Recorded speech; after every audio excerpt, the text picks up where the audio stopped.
Hey everyone, it's Aaron Malik from realestatemarketing.net.au here, and today we have a guest speaker who is joining us all the way from where, Jeff? Maryland in the U.S. Oh, Maryland. Okay, so this is Jeff Minnick-Buck, and I've actually worked with Jeff before when he's a graphic designer basically, so that's his specialty, and he's particularly good at doing Facebook ads, which is where he and I first met. I think we were working, I think one of the projects we worked on was Robert Kiyosaki, some ad images for Robert Kiyosaki for some campaigns we ran and a few things like that. But Yes. So anyway, Jeff, maybe start by telling people a bit about yourself, who you are, what you do, all that kind of stuff, and then we'll rock straight into it. Sounds good. So I've been designing for about 11 years now, and started to follow the trends a little bit over the last few years and see what's really in the demand for me. And it kind of brought me into the ad space. So I've been focused now for the last couple of years on Facebook and Instagram ad creatives. And it's been a huge explosion of business for me, just focusing on that niche. And, I've been able to design for all different kinds of people and companies and some TV celebrities here in the US. And, it's been very, very interesting ride for me for the last few years. So, I'm focused on basically the ad creative side and getting into animated style ads and video next. That's obviously video's taking over most platforms now and the way we market things. So it's important to keep up with everybody else. So that's kind of where I'm going next is the video and animation world. Okay, cool. I know I've seen a couple of your little sample ads, like the clothing outfit that changes color and all that sort of stuff, and it definitely grabs people's attention in the newsfeed when they're swiping through and looking at things. Right. I know you. I mentioned Robert Kiyosaki, that we worked on his stuff together. I think you've just been recently doing some ads for, was it Christy Brinkley? Christy Brinkley's skincare line, and done some stuff for seminars and events for Tony Robbins, and way back then did some ads for Tim Ferriss campaigns. So awesome. It's been a really cool opportunity for me, and I unfortunately haven't met any of those people. I'm dealing with the marketing agencies that are in the middle there. So either way, it's cool. It's cool to have that in my portfolio and be able to say that I've done stuff like that. So. Sure. It's been interesting for sure. Indeed. So maybe let's jump into, 'cause obviously we're talking primarily about ads for Facebook mostly, and Instagram obviously is relevant as well because Facebook owns both of them. Let's get your take on it. What's I guess some introductory comments from you about it? There's so many things I've been learning just this year alone on trends and what's working well for people and stuff like that. So, I've actually seen the animation style ads that I've been doing and the video taking over as far as higher engagement for campaigns, lower cost to run the videos, stuff like that. So image ads obviously still work, but Facebook knows that video is keeping people on their site longer, so they're letting it run cheaper, and it's the ROI is a lot higher for most people when they run stuff like that. So there's all sorts of different style ads, carousels, static images. Now I've been doing vertical to tall images. Yep. Canvas. I haven't gotten into Canvas ads yet, but that's going to probably be the next spot I'd move into, just because so many people are loving what it does and what it looks like on the back end and stuff. So just for those who don't know, when you say the tall ads, you're talking like if you've got your phone, there's you reflected in the phone. You're talking about a video or an image that's that dimension rather than that. Exactly. Yep. So they're I think they're used primarily for like engagement boosting, stuff like that. I don't know if I guess they work for clicks to website and things, but they're basically for the mobile users. And I'm going to see if can I share my screen here? I hope you can. Let's see. Share screen. Can you see this? Yes, I can. Perfect. So I'll open up a vertical ad. So this this would pretty much fill up the entire real estate on a cell phone, even a tablet, as long as you have it in portraits, standing up. So this is kind of the way to go for mobile and even the square sizes, like this next one, if I can open it here. Here we go. So the square ones are also taking up more real estate than the traditional rectangular ad. So, we've seen a lot of people most of their traffic is from mobile devices now, up to like 95% mobile. So, absolutely, doing stuff like this that's going to fill up the screen and they don't have to zoom in and try to squint to see things is the way to go. So, this has become really popular as far as requests for me, and just making these different sizes. Yeah. So that's would that be for things like carousel ads, for example? Yeah. Or you see people actually using the square ones just by themselves, standalone as well? Both. Yeah. This particular one, like I just posted this on my page, and this was just a standalone image, but it's the exact same dimensions, 1080 by 1080, which is for a carousel ad too. So right. I have saved a carousel ad just so people can see how it works, because I don't think it costs any more to run carousel versus static image or something. So not that I'm aware of, no. Yeah, and here's an example here. You probably saw this in my group, and this is an example of a carousel ad. So just scrolls through, and you have the opportunity to show up to 10 slides now, I think. And underneath, you can put text, call to action, stuff like that, and it's just a really cool way to keep people engaged and get interested in what you have to offer. So you can tell stories, highlight benefits of a product or service, stuff like that. It's just a better way to show more without spending more. So you don't have to be stuck to just one image. Yeah. And I think, I see carousel ads becoming more, probably more popular in the real estate space, because normally for example, if you're promoting a home open, you probably already have 20 or 30 great photos of the home anyway. And so you could take the 10 best ones of the 10, say a different room for each house, and each of those can be its own individual unit, like the kitchen, the bathroom, the laundry, the bedroom, that kind of stuff. And each of them has an image, and each of them tells a story, and you can have the text that goes with them as well. So I definitely, I've seen a lot of them in like the e-commerce area too, just if they want to show different shots of a product. So anything really that'll work for. Yeah.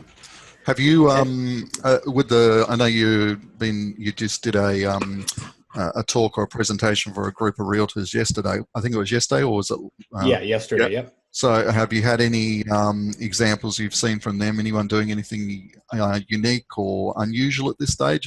No, I just did the talking. I didn't get to see anything else from anybody, unfortunately. But I've put together some samples for us that we can look at that are related to the real estate field. So cool. And then I'll dive into using Canva and Photoshop to make ads. And what seems to be the biggest issue is people just don't understand this text rule for images. So they'll go through the entire process and then get an error message at the end saying you have too much text in your ad and you need to fix it. So then you have to start all over again and figure out why it won't get through. So we'll go over that as well.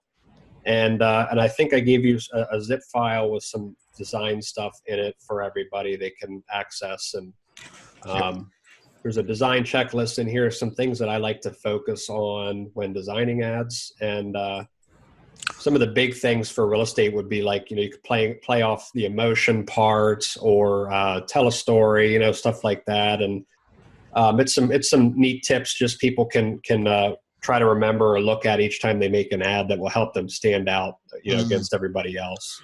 I remember when I looked at that, you sent it to me yesterday, and the one I really liked that was the using Google search, because that's a trick that I learned from, I think it was Ralph in the agency, the DWM agency, was when I'm doing an ad, think about almost the idea or the emotion that you want to express in the ad, and go to Google Images and do a search for that keyword just to see what comes up. And that can give you some really good ideas when you're coming up with concepts to create ads. Obviously, you don't steal somebody's image and copy it, but great way to do brainstorming. Yeah, and they do have like a filter now where you can sort or sift the images by like rights. So there is a section where you can click on reusable or something about being legally allowed to use the images. So there Yeah. are some things like that you can use, but I tend to be a bit cautious on that because somebody me could too. put it up and mark it as being fine, but it might not be. So Exactly. I'll Yeah. take that one with a grain of salt. I mean, look, let's be honest. I mean, buying stock photos is pretty cheap nowadays. I mean, Yeah. I've got an account that for one, I can't remember the name of it. It cost me $99 a year for unlimited access to photos. But most agents, most real estate people are going to have photos from the property anyway. Exactly. So Yeah. really Yeah. and they can go out if they want to profile their local suburb. They can just go out with their phone and take some photos and some videos anyway. So Right. I think they're probably one of the industries that are less reliant on having a big pile of stock photos.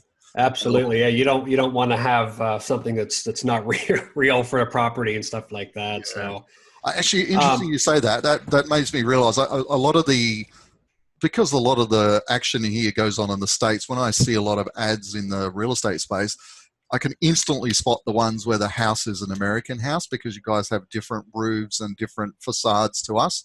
So, if I took a stock photo from like I've got in my stock library, I've got a whole pile of stuff that's for real estate. A couple standing outside of a house with a for sale sign next to them, and you look at it and you go, that is not an Australian house. So yeah. And I just learned that too. I had a client over in, I think it was Australia as well. And they were showing me how the roofs there look kind of like the curved style, reddish color, things like that. And I would have never thought about that. So that was a good lesson for me to learn too. Obviously, we don't want to show an American house in an Australian market. So that was a good lesson. I'm not sure how it'll work vice versa, but anyway. Yeah. I'm going to share some cinemagraphs, and I don't know how many people have heard of these, but they've been around for a while. I've just recently started getting into them, but they're basically moving parts in an image or video while other parts are frozen. So it looks very interesting when you see this. So right here, this is water moving on a book, and I'll loop this for us. So this is actually, it looks like a picture when somebody uploads it, but the water is moving. So it's stuff like this. It's really grabbing attention. And I think in the real estate market, anything you can do to stand out amongst everybody else is going to be ideal and help you become successful. And these are essentially videos, right?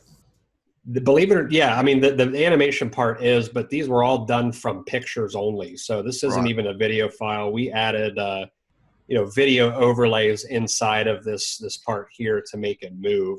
Okay. But we use a mixture of Photoshop and Adobe After Effects to do stuff like this. And then there's sites out there. I think one's called Flexels or something, something like that, that can do this with video. But this is a really creative way that seems to be working really well for anybody that runs these to get results for their campaigns.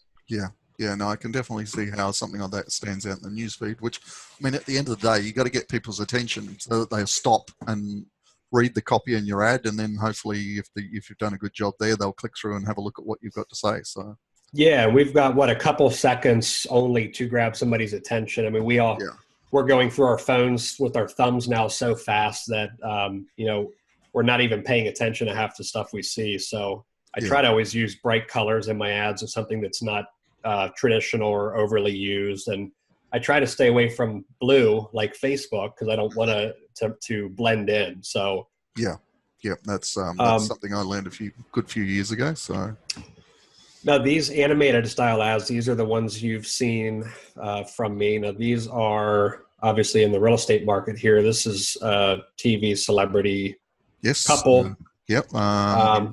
I recognize El Musas. They have a show Flip This House on A&E.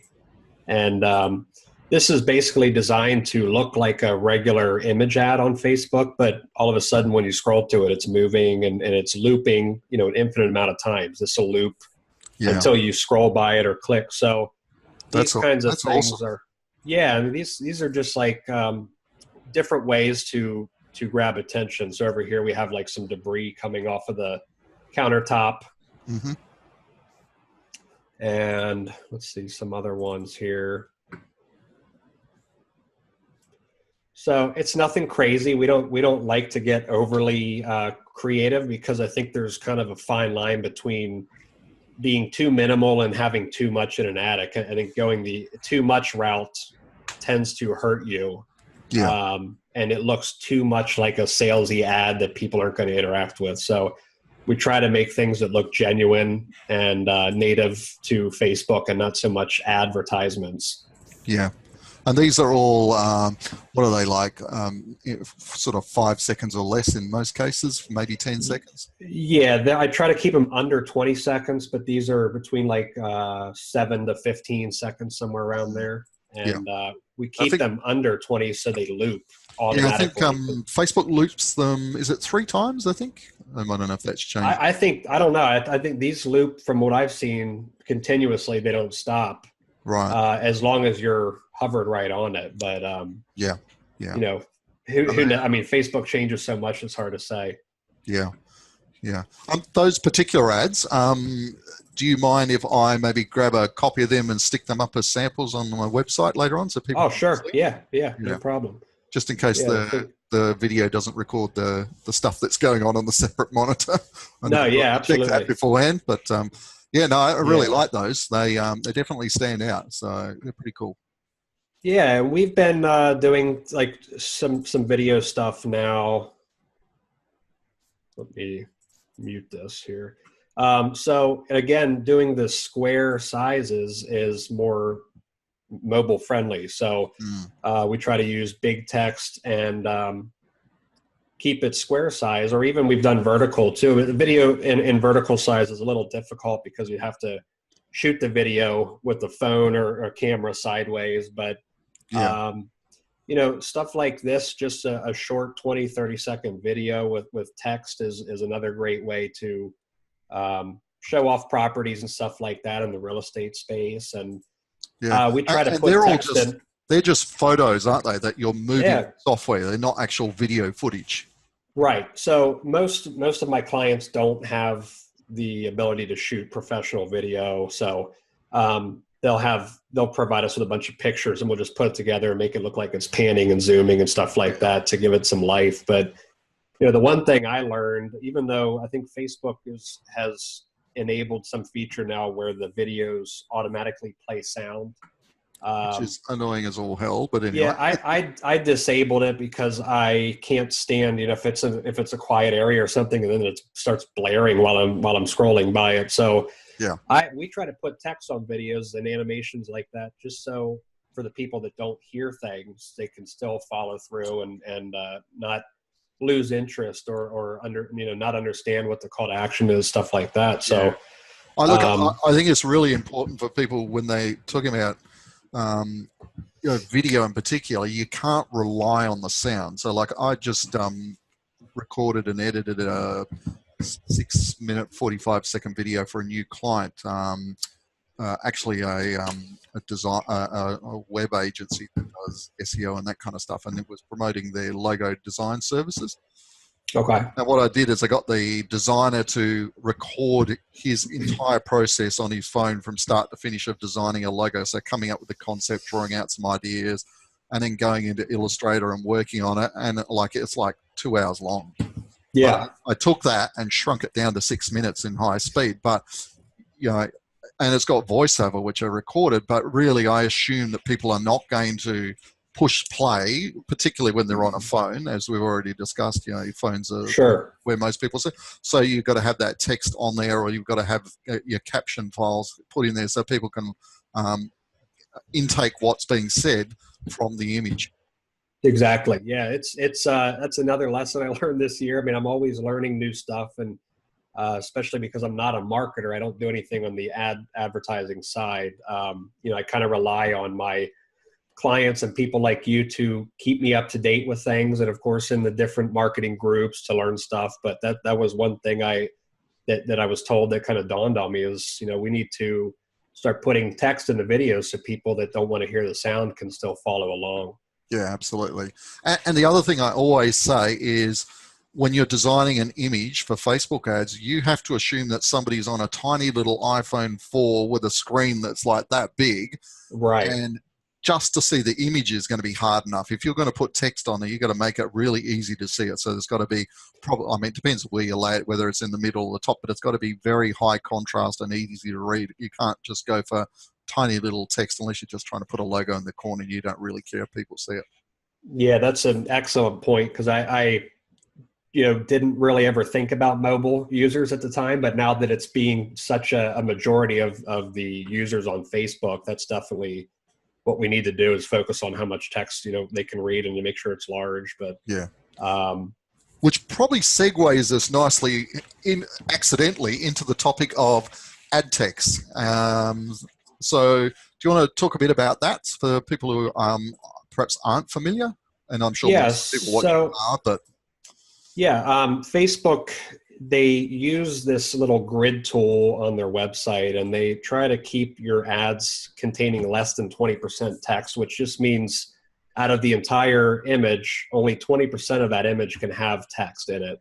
I think it's just a way to, they don't want to look spammy and have people throwing text all over the place and ruin their platform. So yeah, sometimes when you upload ads, you'll get an error message that says you have too much text in an ad and you need to fix it, because you'll have significantly limited impressions. Yeah. So this is Adobe Photoshop, which I design in, but you can also do this in whatever, PowerPoint, Word, anything you use that you can resize text. I made this on purpose to have a large amount of text here. And I wanted to show the text overlay tool here. This is part of Facebook, where you can upload your ads, and it'll tell you on the right side here under image text ratings if you have too much text or you're going to pass and it's okay. So yeah, right now you'll see this says low, and your ads reach may be slightly lower, which we don't want. So an easy way to fix this is, believe it or not, just to move the text a little bit. I know. When I first figured this out, it was like, what? That's weird. I know it's a really flawed system, unfortunately. And you'd think with the amount of money people spend, they would fix this. But yeah, I guess it can only do so much. So if I just move this over a little bit, and I'll resave it. Make sure. Do you want to just stick that grid back for a sec as well before you do this? What do you want to do? Just put that 20% text grid back, just so people can see where the text has moved in. Yeah. And maybe, so when Jeff was talking about, when this first came out, it was called the 20% text rule. So there's a grid of 5 by 5, which means 25 square rectangles in there. So you can only have text in 5 of them as maximum. That was Facebook's definition of 20% text. So you can see here that you're in 6, and then if you look down at the logo at the bottom with the word, there's almost another 2 there. You could probably get away with 1 of them, but that's... Yeah, and they're pretty picky sometimes, and other times they're not. So, too, when you have like a really sharp contrast between the background and your text, sometimes they'll read pictures as text when you don't have any text at all. So that's, if you hit that issue, it's usually because your photo is too bright and vibrant, and there's too many sharp lines or contrast between the colors. So okay. All right, I just moved this over. Let's see if it passes now.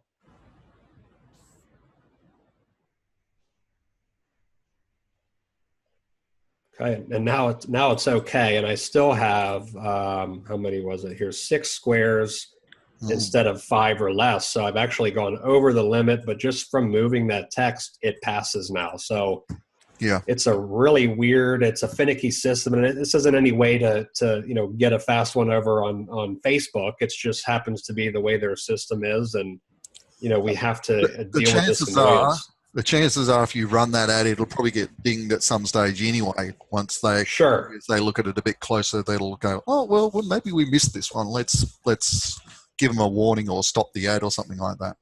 Yeah, and I never go over the limit unless it's like just a little bit like this right here, maybe just a little bit of an overlap. But that's something I do with all client ads, is make sure they're not going to have any problems, because that's just part of my service. I don't want to give them an ad that's going to be flagged and shut down a week later. And Yeah. so I always try to keep it in the 4 sections. And I think I gave you the grid transparent image layer so people can lay that over top of their images as well. Yeah. Yeah. And then I will get into Canva, which canva.com is probably the biggest free design platform, I would guess now. I see it everywhere and everybody uses it. A little known fact, you may not know this, Canva was actually started by a young lady from my city of Perth in Western Australia. Nice. Yeah, I did not know that. that. I saw her on the news one day. So very cool. Yeah, well, it's become huge. I mean, everybody I talk to knows about it and has used it probably at some point. And it's a great way to just be able to have some control of your designs and ads on your own. And, especially for those people who can't afford to hire design companies or designers, stuff like that. But it has its limitations. Obviously, it's for you get what you pay for. So it's free and you can only do so much. Yeah. It does have upgrade options that you can purchase stuff if you want to sort of get more advanced. And I think it's got a lot of stock photos in there you can buy, I think, from memory. Yeah, they have a ton of stuff in here actually with stock photos and different design overlay elements, shapes, just everything you can think of. They did a really good job with putting this together. Yeah. So I'm going to try to recreate this ad here. This is just a dummy ad that I created. And this is actually, it says it's a house from Australia. I don't know, but this came up in a search. So okay. I'm going to try to put this together. And I used a bright yellow color and kind of split up the ad and really stand out. So yeah, we have a high contrast black on yellow, and then we have a picture on the right. So I'm going to just kind of try to walk people through making a Facebook ad on Canva. And I don't use Canva, so I'm just learning with everybody else. So I went to Canva, and they have create a design up here. And here's Facebook ads right here. This is just a standard 1200 by 628 pixel ad. Mm-hmm. And when we click on it, it opens up looks like a design platform here where we have a blank canvas and we can create stuff. So on the left, it looks like we have different pre-made templates. We can click something and it just fills it all in, and then you can edit the text and stuff like that. Yeah. Looks like the background is watermarked, so I guess that's a paid. Oh yeah, it's not free. So here's a free one. Yeah, you probably can't see it on the screen. There's it says free down the bottom, and then the paid ones have a price on them. Usually, I think $1 from memory. They're pretty cheap. Okay, cool. Yeah, so we can just click in different areas, and we can change this text to whatever you want, and change colors. Looks like up here's this little box for color pickers. I guess they only have so many colors for the free version. Looks like you don't have a color wheel or anything like that to choose from. But let me get rid of this, and we'll make our own custom ad, because that's what most people are probably going to want to do now. Yeah. I don't know what this is. Okay. So on the left, it looks like you have layouts. We have elements. Here's free photos you were talking about. They have a ton of stock photos, but most people will use their own real estate stuff. Mm-hmm. Shapes, icons, charts, a little bit of everything. So I'm actually going to upload this real estate photo here that I had. Yeah. And I'm just going to click on uploads, upload your own images. And here it is here. So when it's filled up here, the progress bar is green. You just click it and it'll go into the ad. Mm-hmm. And make sure it's obviously taking up the height and the width. Yeah, you got to stretch it out, fit it in. Yep, the whole thing. Just stretch it with the corners. Okay, so that's in there. And then I want to add this yellow overlay box. So I think it's under elements and shapes. And we can pick a shape here and then stretch it all out and fill up that empty area. Just a quick question. You've got the when you first set it up, you've got like the I don't know, the canvas, I suppose you could call it, and then you're Sure. putting the elements like the pictures and the shapes on top. If the elements go outside of the area, when you produce the photo, it's not going to keep the excess. It's just going to keep what's inside the canvas shape. Is that correct? Yes, so you can kind of, hopefully they can see it, but there's a dashed box around this. This is the picture. So you can see on the right side, it's going off the screen. Yeah. So yeah, it's only going to show what's inside this canvas here. And Yeah. when you click something, you actually, at the bottom, you have a little rotate button where you click it and drag, and you can spin stuff around in different ways. And it looks like they have a grid, some kind of grid where they auto align this, or they'll stop it like at 90 degrees here. Yeah. And then, so you can keep things nice and straight. Cool. So one other thing which I saw here, if you wanted the picture to be on top and the black thing to go behind it, if you click this picture, you have an arrange button here. Mm-hmm. And this moves the elements forward or back, like in front of each other, one another and stuff like that. So Yeah. if I hit forward, then it brings the whole image forward on top of this black box. So You've got to select the element you want to move first, though. that's exactly, yes. Yeah. So I would go back to this picture again, and I want to move it backwards. There we go. Yeah. So we have the ability to change colors of our shape, stuff like that. Up at the color picker box here, we can click yellow. This isn't the exact yellow I used, but that'll work. And then we want to add some text in here.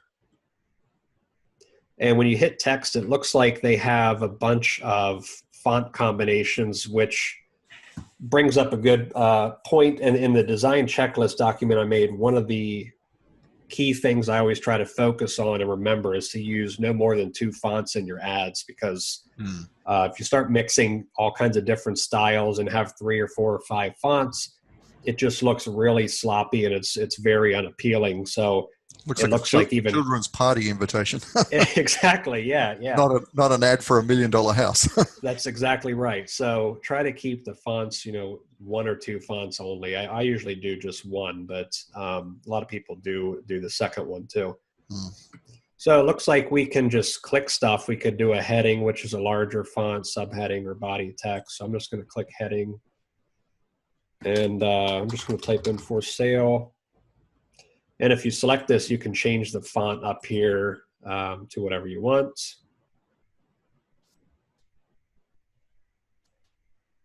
There we go. And then I'm just clicking this dashed box around here to drag things and move it around. Yeah. Yeah, let's see what else I did here. Did I see it show up like a middle alignment line as you moved it there? I think I saw that. Yeah. So they will center this in. It's looking at the yellow box. So when I move it on top of the yellow box, it'll tell me when it's centered in this box. So which is right cool. there.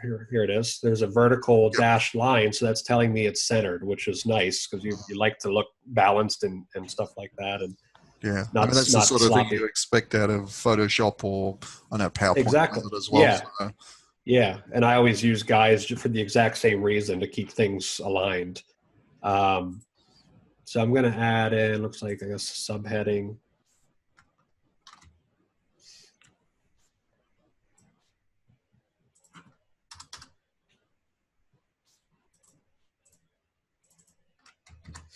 And up here, I'm just going to shrink it down a little bit so it's on 2 lines. I hope it does that. There we go. And again, this is telling me it's aligned from left to right.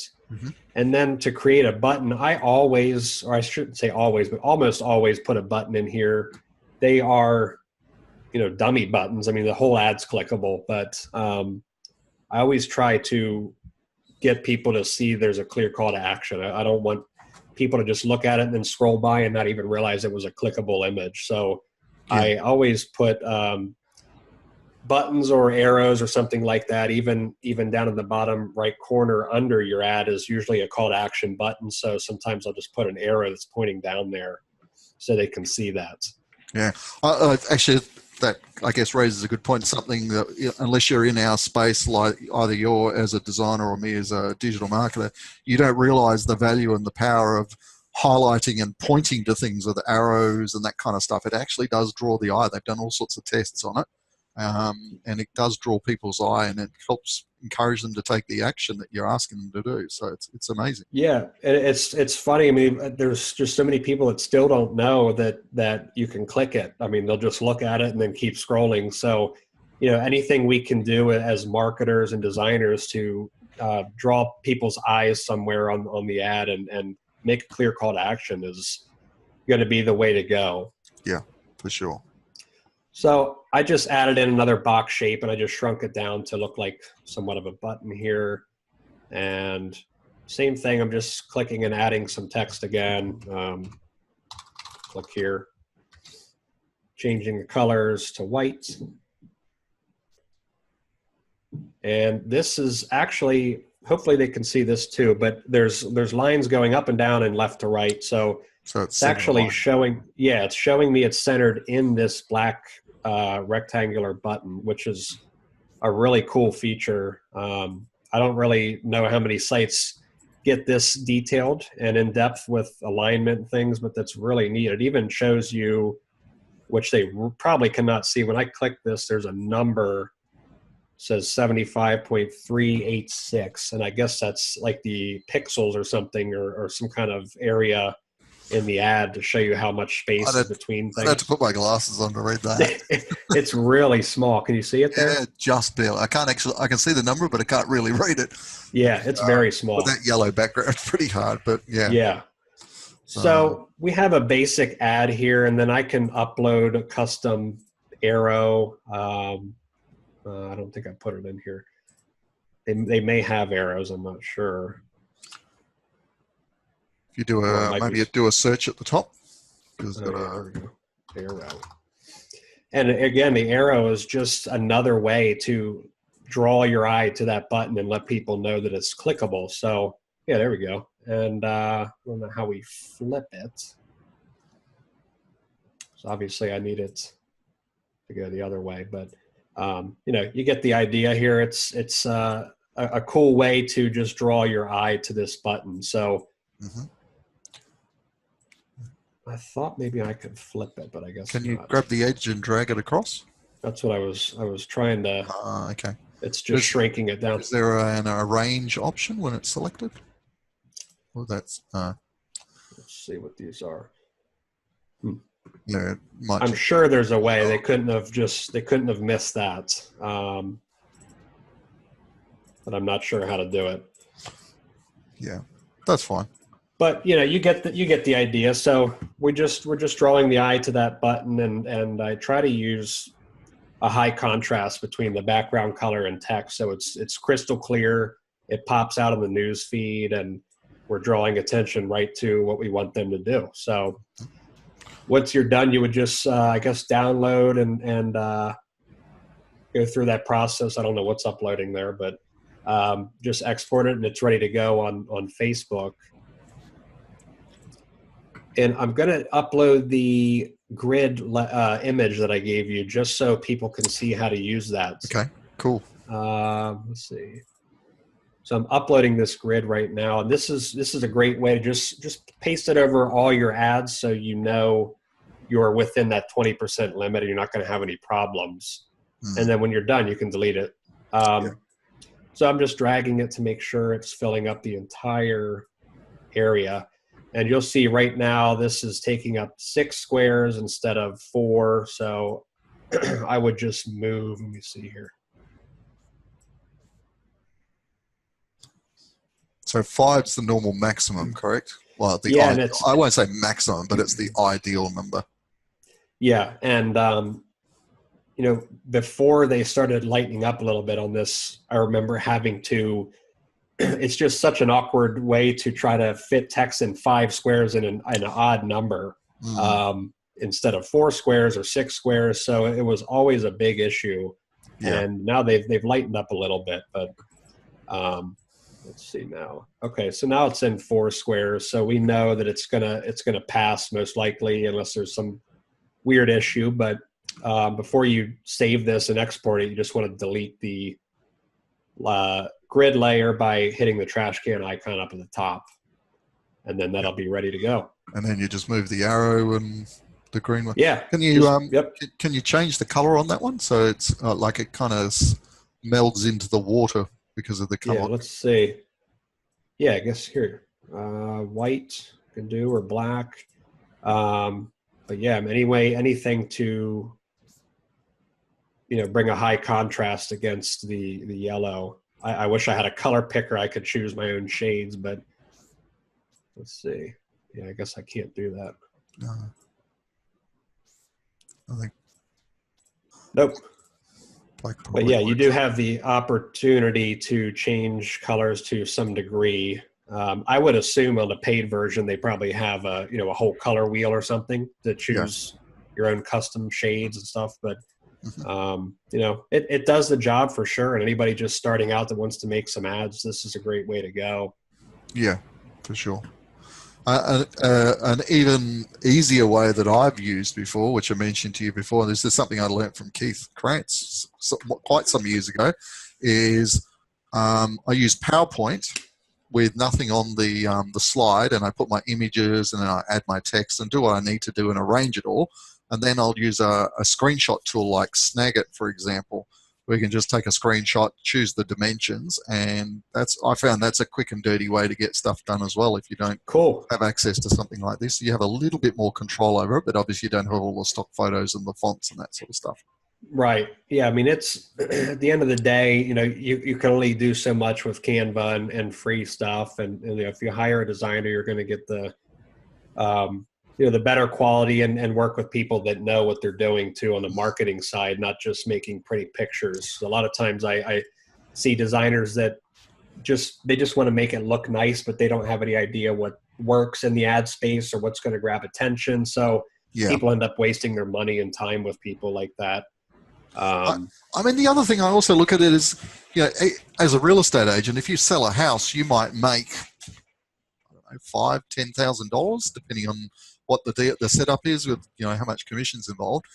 Is your time really worth an hour or two sitting down mucking around with this when you could outsource it to someone like yourself who can picture in half an hour or an hour and do a 10 times better job anyway? So and just personal preference, I guess, and budget. But I always tell people, they spend a little bit of money on the ad. My ads are pretty cheap anyways, and the return is usually well worth it. So, it works out for everybody either way, but I can take things up a notch, or other designers too. Yeah. So I think that's probably about it, Aaron. I just wanted to go through some different things and show people how to create ads and kind of see what's working well right now and the trends and especially the animated ads and videos seems to be where everybody's starting to transition to. So hopefully this gave some people some value and maybe learned a couple of tricks, especially with the text issues they're having. So yeah, no, that's great. I really appreciate you taking your time, Jeff. Absolutely. If people want to get in touch with you to do stuff, and particularly like those animated type ads, what is it? What, Cinemagraph? Was that the right word? Yeah, there's Cinemagraphs or just animated style ads. Yeah, they can find me on Facebook or my website. It's jeffminickbach.com, and you'll have to spell that out for them, I'm sure, on Facebook so they can see it. But I'm available for freelance work all the time. So awesome. All right. Well, thanks, Jeff. I really appreciate you taking the time to talk to me and viewing. Appreciate the opportunity. No problems. Yep. And have a great day, and I'll catch you again. Thanks, Aaron. See you later. See ya.